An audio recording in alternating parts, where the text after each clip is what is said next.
World News in 5. Right now.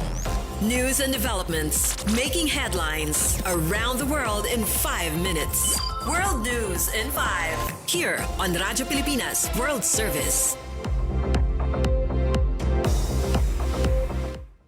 Good day to all of our listeners here on Radyo Pilipinas World Service.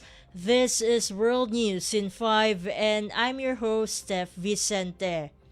6 U.S. service members have been confirmed killed in the ongoing conflict between the United States and Iran following a direct Iranian strike on a temporary operations center in Shuwaiba port in Kuwait. According to United States Central Command, the CNN reports the attack happened Sunday morning and initially left 3 troops dead, but the number later rose to 6 after 2 previously missing service members were recovered from the site. U.S. Defense Secretary Pete Hegseth said the fortified tactical operations center was hit when one projectile broke through air defenses, and earlier reports suggested it may have involved a drone. A source familiar with the situation said the strike directly hit a trailer-style building just after 9 in the morning with no warning sirens before the blast. Satellite images showed the building on fire with thick smoke rising into the sky and parts of the structure heavily damaged. The names of the fallen service members have not yet been released as officials continue to notify their families.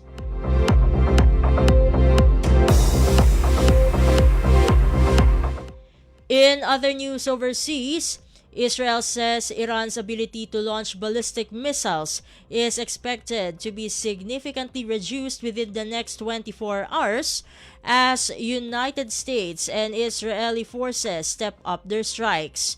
According to CNN, 2 Israeli officials say Iran's rate of missile fire could slow by Tuesday night with fewer missiles aimed at Israel. It is noted that in the first 3 days of fighting, the U.S. and Israel have already hit more than 1,200 targets across Iran. That number is expected to double by Tuesday as airstrikes continue at what officials describe as a relentless pace.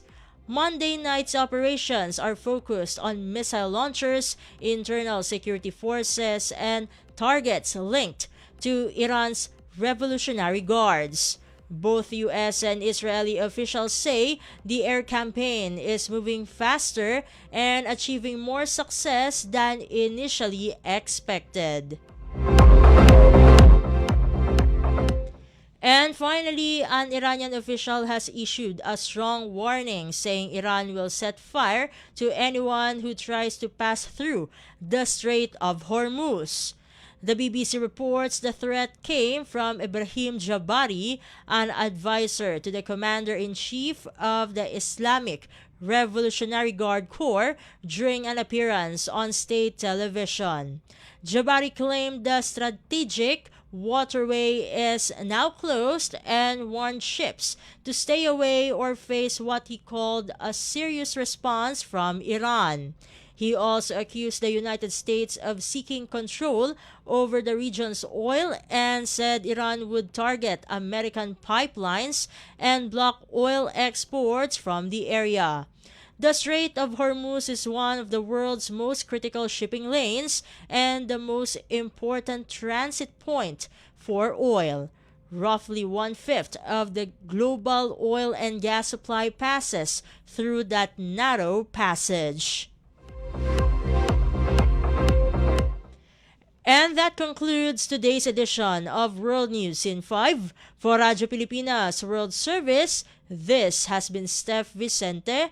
Good day and stay safe, everyone. World News in 5. Right now. News and developments making headlines around the world in 5 minutes. World News in 5. Here on Radyo Pilipinas World Service.